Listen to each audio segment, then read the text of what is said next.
Hello friends, Stephen Talbot here, and today is Friday, October the 20th, and I want to thank you so much for joining me today. Man, I just had an awesome workout.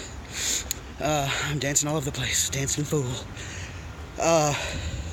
It's a gorgeous, gorgeous day. Check it out. Check it out. It's just freaking gorgeous. That's all I got to say. That's all I got. That's all I got. It is just so gorgeous. God, I love life. God, you know what? Everybody, I mean, this is sort of a blanket statement, but everybody in the world who's on antidepressants, who's on mood stabilizers, who's on, what do they call them, something, RTIs or something, whatever they are. I don't know. All you gotta do is work up a sweat, I swear to God. I mean, everybody's different, and I don't think that I was like severely depressed or anything. I remember once, my normal general practice doctor that I've been going to for years and years, they gave me a survey one day when I was in the waiting room. The survey literally consisted of 5 questions. And I don't remember the exact questions verbatim, but I'm not kidding you when I tell you this. The questions were, do you ever get stressed out at work? Well, yeah, of course. Do you ever argue with your spouse or your children? Yeah, I do. Sometimes. Not very often, but I do. Guilty!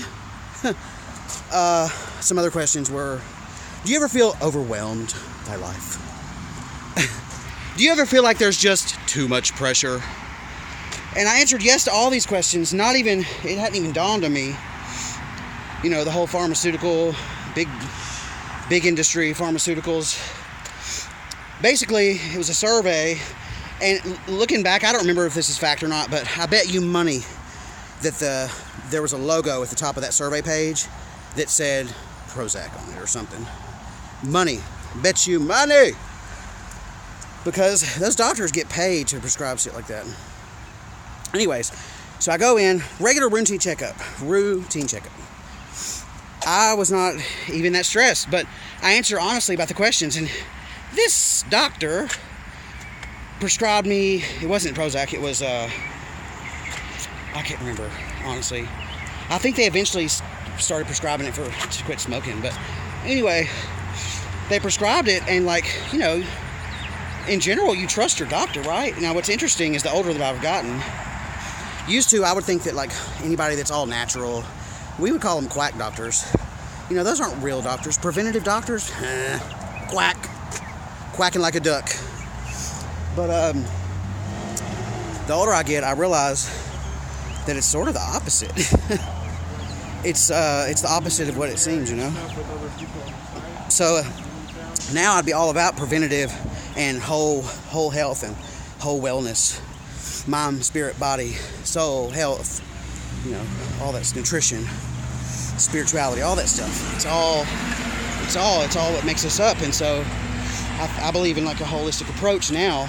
Anyways, my point is, this doctor prescribed me this damn medicine, or this, whatever it was. I took it. Let me tell you what. I felt it. Like, I mean, I didn't like feel it rewire in my brain per se, but I felt it changing me. I did not feel like myself anymore. I felt like it was making me a different person. And it made me feel very, very, very strange. It did the opposite of make me not stressed out.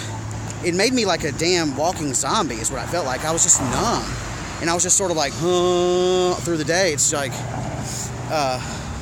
was not my cup of tea.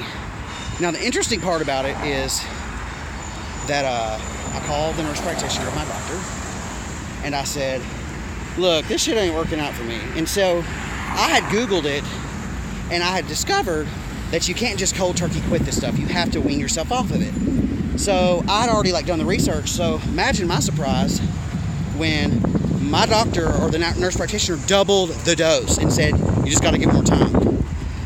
And I'm thinking, okay, you are like chemically altering my brain. And I'm a normal fucking person. Maybe I'm crazy, you know, one person's crazy is another person's normal. But I get stressed sometimes. Everybody does. It's human nature to have to deal with the stress. Not to just pop pills and pray it goes away. And make the pills just make you a dumb zombie. Like I said earlier, this is not a blanket statement. I completely understand there's different strokes for different folks. I mean that with all my heart, and let me tell you why. Basically, my point of this story is doctors are so quick to just prescribe stuff. And exercise for me, in my journey, in my experience, exercise is all that I need. Now, the reason I say that there's different strokes for different folks is because when I was growing up, my mom was a bitch. God rest her soul. We became best friends as I got older, but she was a single mom with 3 kids, putting herself through college, working a full-time job or several jobs. We had everything that we needed as kids. We were loved. We had clothes, food, shelter. My mom was an awesome mom. She did everything she could to make our lives as great as she could. But all that stress really got to her, and she was sort of a psycho bitch. I guess when I was probably 15 and 16, she really, I don't know. She was just so stressed out. Anyways, her doctor prescribed her Prozac. It was the best thing in the world for me and for my brother and my sister. She became like super mom. It was like night and day. No stress. Just was nice and kind, and wasn't bitchy when she got off work because she was so tired. It worked for her, and it was awesome.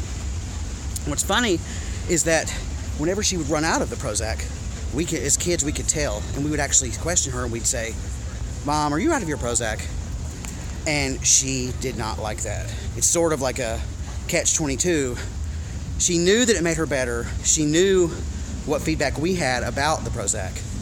But she hated the fact that she needed to take something on a daily basis to make her the normal that she wanted to be.